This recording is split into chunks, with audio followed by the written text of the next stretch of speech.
If you type into Google how to overcome sexual sin, you're going to get a lot of opinions about what works. Some of the things you'd find are absolutely secular and godless. Things like brain mapping, medication, getting a new hobby, etc. Others find their basis in Scripture, like being accountable to someone, getting involved in the needs of other people, starting a prayer life. These are the kinds of spiritual answers that people really need. And in today's show, we'll talk about another spiritual solution to overcoming sexual sin: fasting. I'm Nate Dancer, and this is the Pure Life Ministries Podcast. In today's episode, Dustin Renz joins me to answer the question, will fasting help me overcome sexual sin? We'll talk about why it does help, also about the correct motivation when you fast, and some practical helps for developing the habit of fasting. That's what's coming up. Here we go.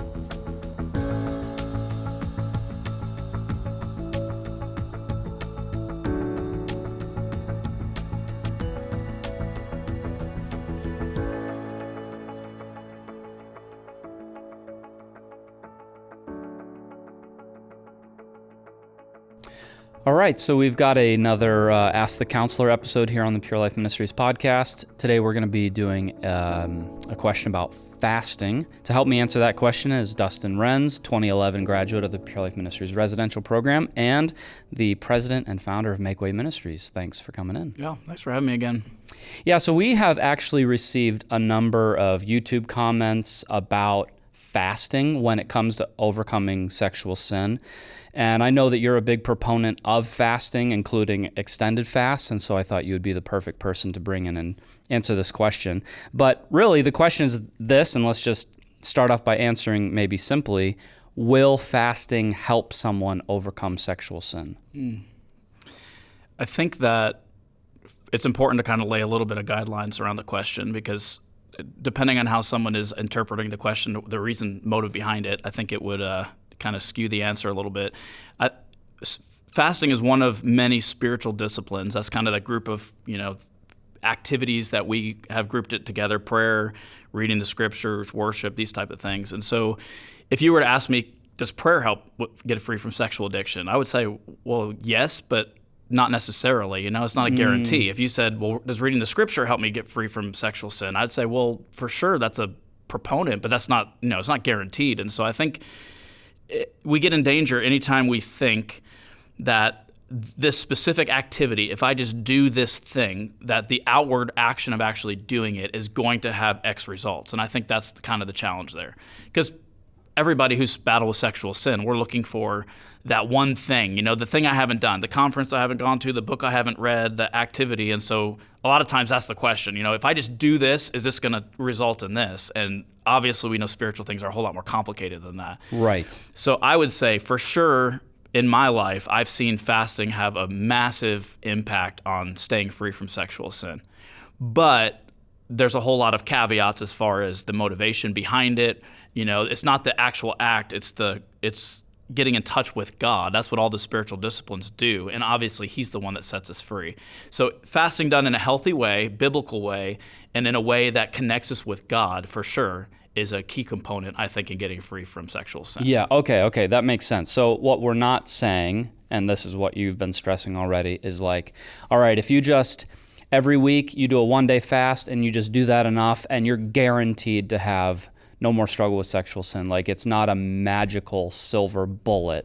Right, okay. Yeah. But what the point of fasting, the intention of fasting, the purpose for fasting, yes, that will bring you to a place where you will find victory over sexual sin if you're doing it in the right way with the right heart, that kind of thing. Right. Yeah. Absolutely. Okay, so you already touched on this, but let's just maybe dig a little bit deeper. The next question I had is, what is it about fasting that would help a person overcome sexual sin? You already touched on it, but let's just talk a little bit more about that. So for sure, fasting has some really amazing components to it that throughout the scriptures, there's a lot of different effects of fasting. It talks about, fasting in difficult situations, fasting as an act of mourning. So there's a lot of different positive benefits to it. But the one that I think that most affects someone dealing with sin issues is that it's an act of self-denial. It's dying to ourself. Jesus said it in Luke 9:23, if you want to be my disciple, you're going to deny yourselves. That's part of his requirement of following him.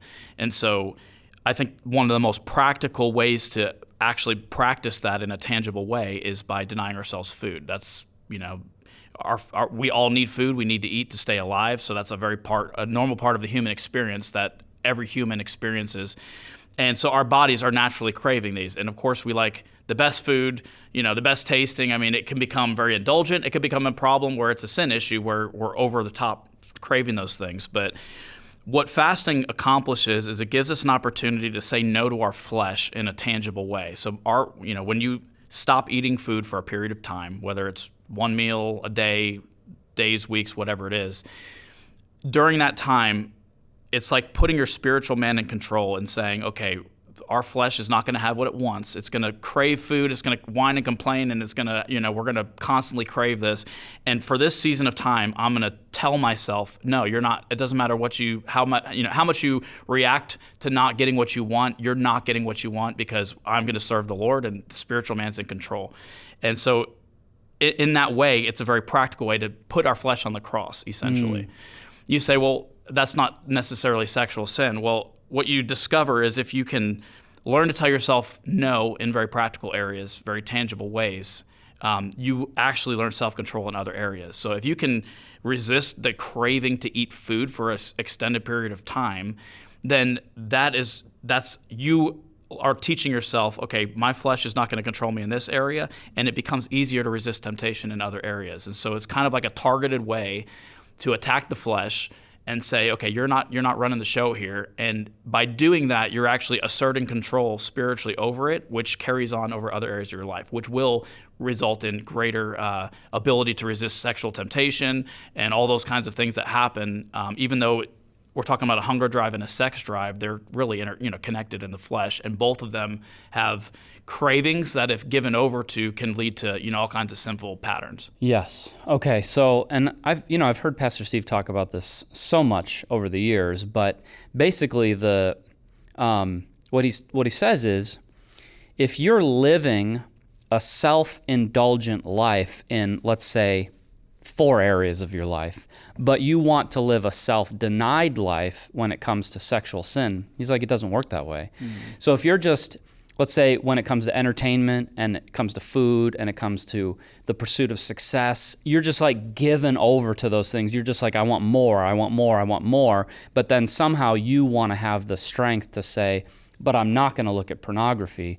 He's like, it doesn't work that way. You are who you are. You're living in a certain kind of a spirit. And so you're saying that if you're actually determining that in this big area of my life, which is the craving for food, I'm saying no, then that is going to just help translate into a no for other areas. Right.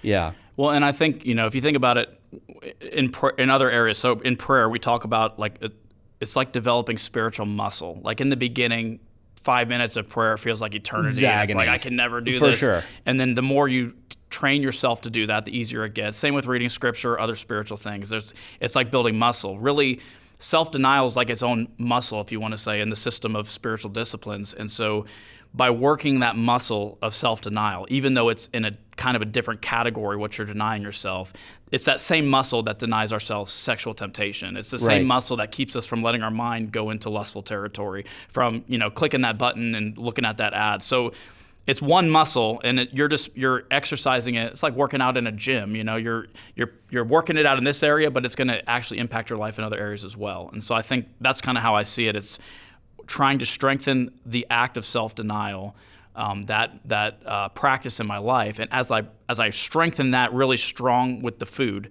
then I do find personally it's way easier, and not just in sexual arena, just other temptations in general, the temptation to be lazy or to, like you said, entertainment or different things. You develop a spiritual sensitivity and a strength that actually does impact the rest of the days when you're eating food again, but you're also you're able to resist things that you wouldn't have been able to before without the fasting. Okay. So, do you think that it is let's say you've got a guy who's just like, at this point in his life, okay, he really does want to turn and he does want to break free from sexual sin. He is starting to get on the right track. And maybe at this point in his life, there are better motivations for fasting, like I want to be closer to the Lord, or I want to develop a deeper hunger for the Lord. But maybe those motivations aren't quite there yet for him. Like right now, he's just at the place of, I want to fast because I want to break free from sexual sin. Is that okay, or should he be pursuing deeper motivations, better motivations? Mm-hmm. I mean, I usually teach, because what I've experienced and what I think is the best anchor for the spiritual disciplines is that all of them at their peak, the most important thing about them is intimacy with the Lord. Because the challenge with all of these, like Jesus talked about it in the Sermon on the Mount. He talked about giving, he talked about praying, he talked about fasting, and explained all of them can be done outwardly with wrong motives and really mean nothing to God. You know, he says if you try to do them for the praise of man, the people say, hey, great job, you're really spiritual, and you don't receive any reward.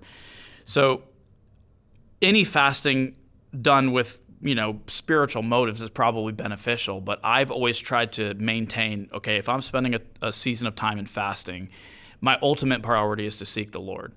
I think that all the other benefits are secondary.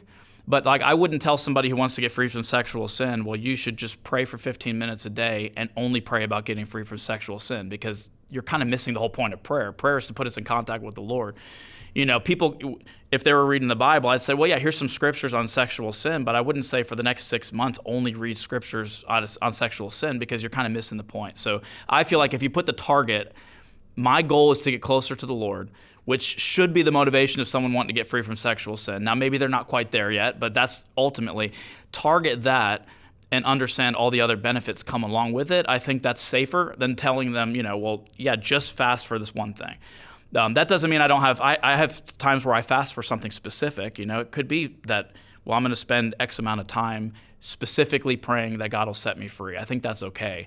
But I practice and teach not just, one time, set aside some time for this specific thing and then never fast again. I teach a regular practice of fasting that's ongoing. And so that you might start there, but you don't want to stay there, because you don't want, 5 years from now you're walking in freedom and you're still, fasting for freedom from sexual sin. Like you have to grow out of that at some point.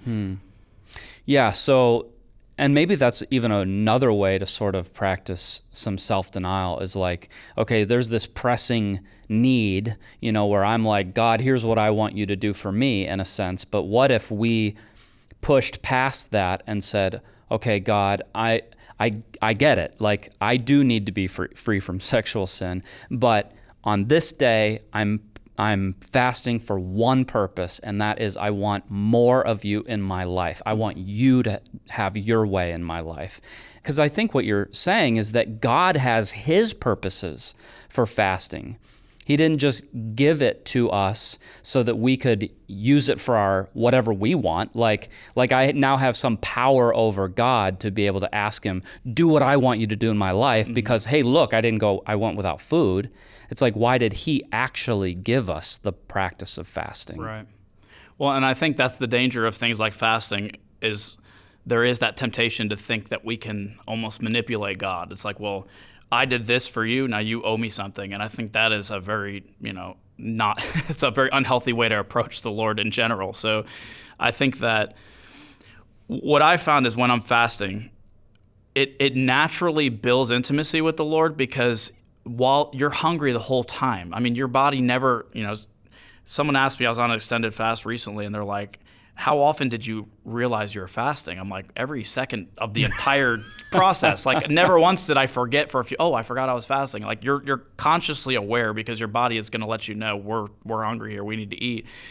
And in those moments, it naturally draws you to think, okay, why am I doing this? And to draw from the Lord's presence, because you're constantly internally saying, okay, I don't like doing this. My flesh is fighting, but God, I really need your help in this. And not just I need your help in getting free from sexual sin, but I need your help to survive like this moment right here.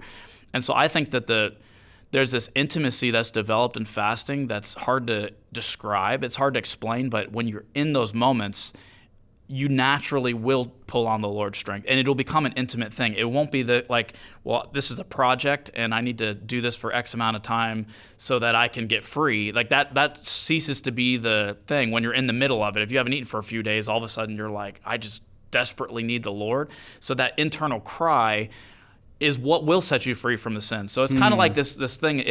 What it naturally does to you is forces you toward the Lord. And when you're forced toward the Lord, you do get more free. And so you can rob yourself of the true benefit by just pursuing this one thing versus just, I'm going to pursue the Lord, I'm giving him this time, and I'm trusting him with this thing over here. And I think when you do that, you find he naturally takes care of things that you weren't expecting. You're fasting, you might not even be praying for something, and God will do something that you weren't even expecting, that you didn't even know you needed him to do until after it happens. And it's like, it's just continually going to him and allowing him to work in our situations. I think that's more the flow of fasting than, this kind of rigid, like if I do a 5-day fast, at the end I'm never going to look at porn again or whatever. That's like a transactional versus relational. And I think that's probably the danger of trying to have like a fast set specifically. I'm going to do this because I want this one thing. Right. That's more of like a transaction. And if you don't get what you want right away, you're going to be like, God failed me, versus I just want a relationship with the Lord. I'm going to pursue him. He knows I need freedom. I'm going to pray about that while I'm fasting, but I'm not going to make that like this thing I'm grabbing onto.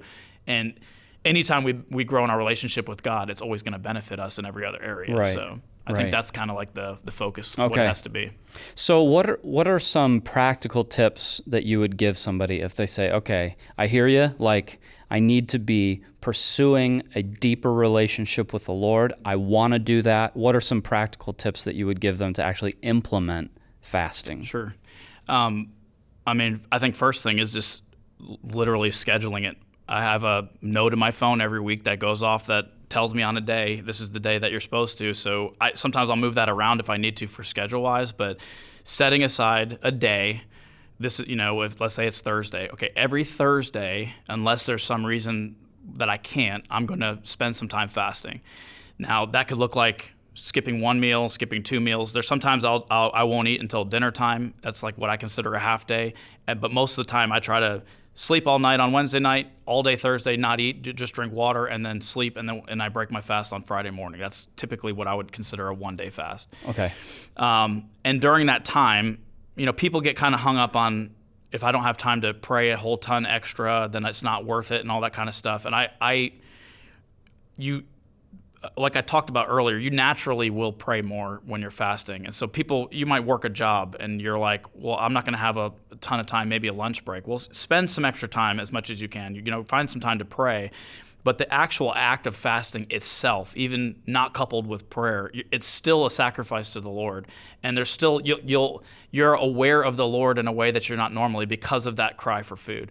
And so I wouldn't discount like, well, I've got a really busy day this week, and so I'm just not going to fast. Well, if you start getting into that pattern, then it's really hard to get back onto it. So setting aside a time, I think that having somebody to be accountable to one-on-one or whatever that you can share with, if you got an accountability group, hey, I'm trying to start this discipline. Can you help, can you just check in on me, see how things are going? Obviously, you don't want to announce it to the world, but there's circumstances. I've been in a lot of situations where I'm out at birthday parties and meals and sitting at dinner tables and like I'm not eating, and it's like, well, I'm not going to break my fast for just for that. And so people just find out. I think it's all about the motivation. Yeah. Jesus is like, if you want people to see that you're spiritual, that's the problem. So, even if you got it's a Thursday and that's your day for fasting and you got an office party or whatever, like that's sometimes those are the real temptations. Like you'll find that if you step out in fasting, it's like those are the days you're going to get invited to eat. Someone's going to try to buy you a steak dinner. Like all this stuff's going to happen. And it's kind of like, so to me, that's part of the temptation. And I think that actually it's helpful, it's a chance to really resist the flesh, because it's even harder when you're hungry and people are like throwing food down your throat. So, so I think accountability is good. I think you should keep it quiet. You don't need to announce it, but if someone finds out, it doesn't ruin the fast. It's like, not like, oh no, now I gotta, or you don't have to lie to like pretend like you're not or whatever. Right. Just, people ask, I'm just not eating today, Yeah. And so having that accountability, but I think the biggest thing is consistency. Same as in other spiritual disciplines. It's better to do a little bit on a consistent basis and starting off and build off of that than to be like, I'm going to, I'm going on a 10-day fast. Yeah, I'm going to pray for 17 hours or whatever. And it's like, and then you're frustrated because you prayed for 5 minutes and so if it's skipping one meal a week, just start off that way. And eventually, you say, okay, I got this down and I see the benefit of it. Well, then skip 2 meals that day or whatever. Build up so that it's not setting the bar so high that you set yourself up for disappointment. Yeah. I've talked to people that have tried first right out of the gate, they try this like 21-day fast or something, and then they come back frustrated 5 days later, like, I broke my fast, I ruined it or whatever. And it's like, well, why not start with a day, work yourself up. Yeah. And that way you can kind of build, it's like a muscle. So the more you do it, the not easier it gets, but the more comfortable you get doing it. But I think that, it's not unspiritual to schedule it, to have a plan, to have someone in your life checking in with you. And I think that as you begin to practice it, you'll start to learn what it is if you're not familiar with it. And you can kind of build a foundation on that. And then, the Lord will lead you maybe in some other areas to go deeper. Okay. Anything specifically to be aware of? You already mentioned that you've seen it where people just start offering you food. Are there other things to be aware of as you enter into a day of fasting, or maybe like a short period of fasting, just to keep people, get people ready? Yeah. Well, I think anytime you step into it, it's spiritual warfare. And so it's not just the food, but I've found, ads popping up on the internet or whatever, women walking by, like it's because there's a heightened degree of sensitivity to spiritual things. There's also, it seems like the enemy will try to throw stuff in front of you to trip you up and discourage you. And so it's this kind of interesting like paradox of like you're really connected with the Lord, but also your flesh is like screaming louder than normal. So you have to just be careful. I pray before I fast, leading up to it. When I know it's coming up, hey, Lord, please help me and protect me and let it be fruitful. And so that way, just trying to be more spiritually aware. Like you're stepping into a spiritual warfare. If someone's listening and they're like trying to get free from sexual sin, the enemy's had them bound in this area of their life. If they're starting to take some real practical steps, tangible steps like fasting, like, no, I'm really going to do something about it, he's not going to sit back and be like, oh, we're defeated now, just like go ahead and do it. He's going to try to discourage you. Yes. He's going to try to tempt you. He's going to try to distract you. He's going to give you every excuse in the book of why that day won't work. And you're going to say, well, I'll just wait till next week. And that's that habit. And then next week comes and you're like, I really don't feel like it. And then you just get out of the habit. So realizing it's spiritual warfare is helpful because then you go into it more with a watchful mindset, a sober mindset, rather than like, oh, I'm just going to kind of be lazy all day. I'm tired and I haven't eaten, and try to kick back and relax. Like that's not the time to take it easy. Now, you might be tired, especially longer fast. Your body will be physically drained, so that's normal, but you can't let your spirit, check out. Mm-hmm. Physically, you'll be weak, but this is a time to rise up spiritually, and when you're feeling that weakness and you're feeling so tired and you're feeling like you can't go on, that's a time to really cry out to the Lord, even if it's just internally, God, I really need you, and you'll experience His grace in the moments when you need it the most. He'll give you His grace to keep going, and so I think that just being aware that it's a spiritual battle helps, because then you go into it, with your eyes open instead of just kind of casual. Yeah, that's good. Yeah, well, I think you've given people a lot to think about, and for those who aren't aware, you have written a book that is dedicated to helping people establish the spiritual disciplines in their life. You mentioned prayer, you mentioned the Word, and fasting as well. It's called The Crucified Lifestyle, which is available. How do people get your book? Either Amazon or our website, makewayministries.com. Okay, yeah, just look for Dustin Renz and The Crucified Lifestyle. All right, thanks so much for coming in. Absolutely, thanks. All right, that's it for this episode. Thank you so much for joining us on the Pure Life Ministries podcast. God bless. We'll see you next time.